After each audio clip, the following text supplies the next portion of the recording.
Hey everyone, welcome to Works for Tools channel. Well, I finally got one of these AES Wave Uscopes. I bought the kit so that I had all the stuff because I needed to make sure I had the right leads and everything. I do have an oscilloscope on my Altel MaxiSys Ultra, and it has a four channel scope I should say on there. But this is the dongle. It's a little cumbersome, a little big, and it's definitely not something to do a quick check. But this little Uscope looks pretty good. I've seen it on their site and on the internet, and it looks pretty quick and easy. So let's see what you get in here. Here's the scope in here, and with the charging cord. And this, I guess, is a wave generator. We'll see. I have to see how that works.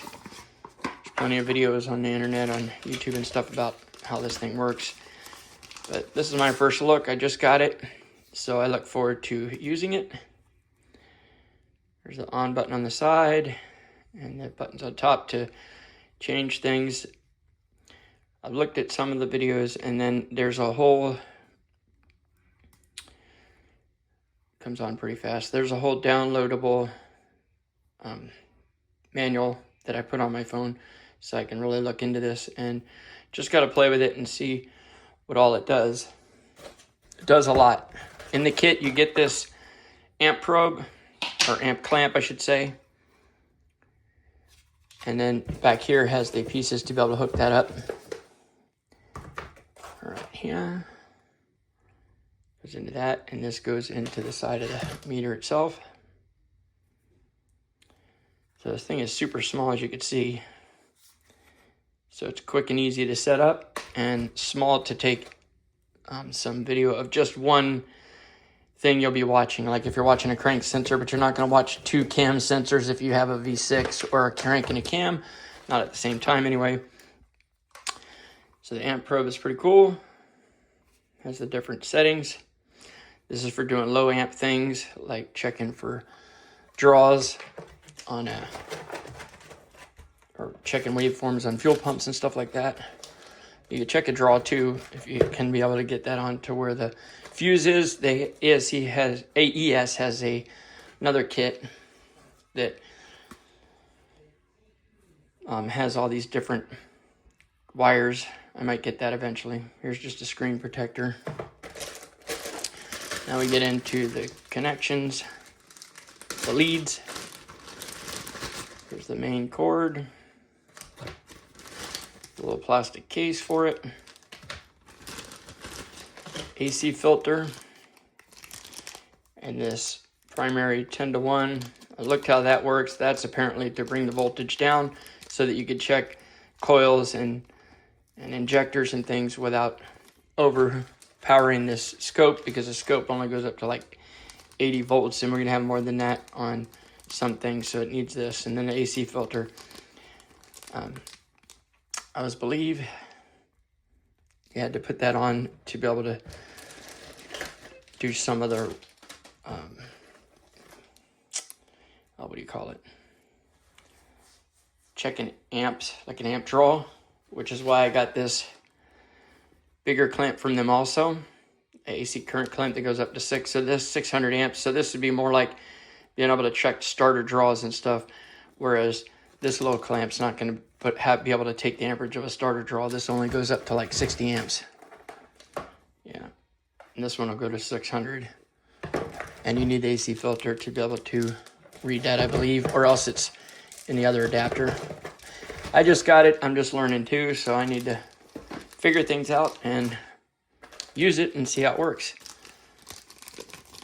You get a couple of the back probe with 3 replacement pins in it. Regular clamps.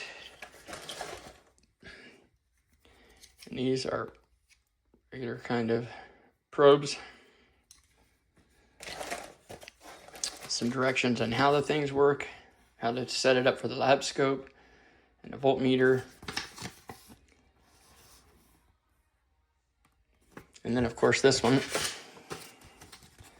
tells you all the good stuff that you need to know.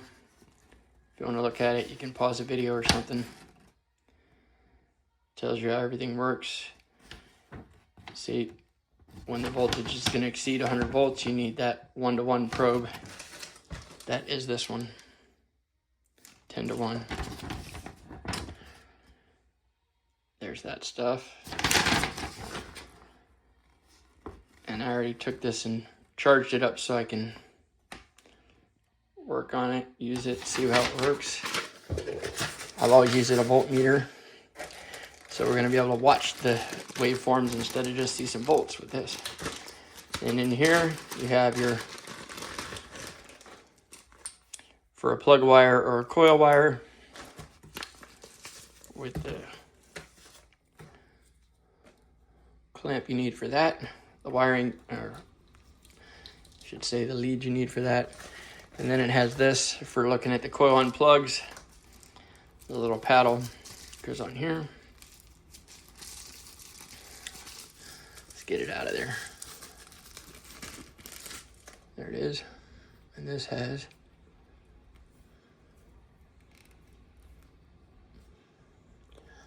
so it's got a little thing covering it. There we go. Put that in there.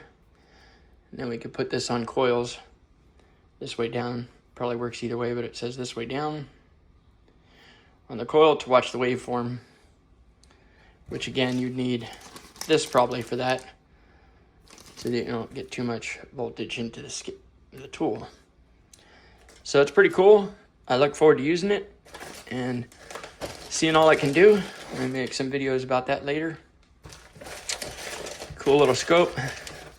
Been wanting to get something like this so that it'd be quick and easy to check waveforms instead of hooking up the big thing from the Altel.